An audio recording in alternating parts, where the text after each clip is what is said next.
everyone was focusing on his or her own family. Maybe they had support from relatives, but relatives couldn't make it because they were also on their own. They had to support themselves. Even we faced problems of going to the hospital to get medicine.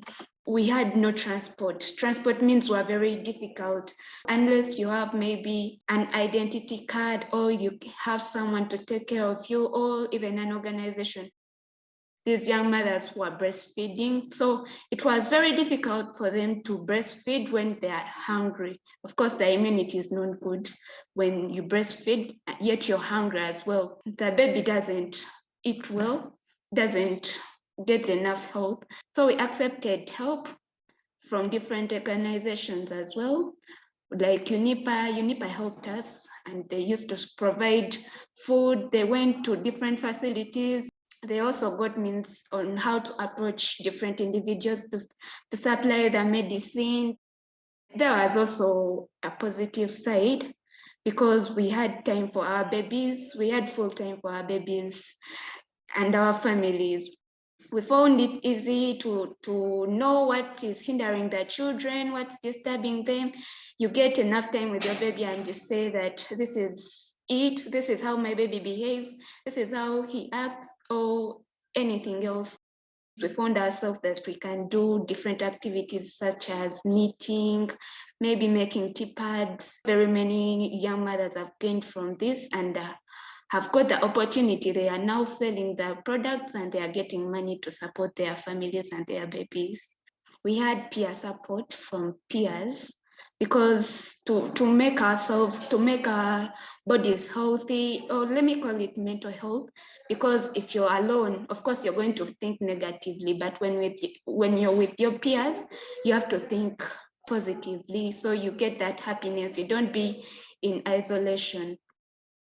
If we get support from different social media platforms, from like abstracts from different organizations, and we learn from home, if we call our peers and we talk to them, mentoring them, that change can help us. We also do mental health, and we also teach the use of contraceptive to prevent more early pregnancies and to how to care for the babies. We need more support as young mothers, maybe the government, maybe other people from different organizations, maybe also ministers.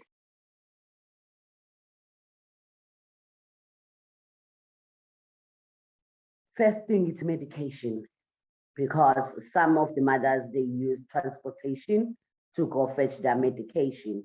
The second thing that was make them become defaulters, also even they have a medication, they eat food. There was no food in the houses because they're not able to generate income. Some of them young mothers, they become homeless because the landlord didn't allow them because they didn't pay. They're not able really to pay their rent. They need to be empowered to take their own power, their own agency.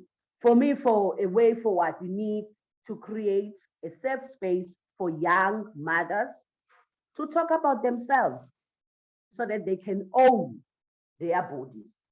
They can own their decisions. They can own their experiences. They can even own their stories to share. Secondly, they need support, whatever funding coming, so that they can able to grow and get empowered and support not only a mother, a young mother, support both young mother and the child, plus including there is young fathers who are very positive, but they are very limited because of they are so vulnerable, even them. But also get them understand about HIV because they don't understand. It's very important that every funding should be recognized and put the invest to the programs of the young and youth. So we need to bring that to our youth so that we can have good leaders for future.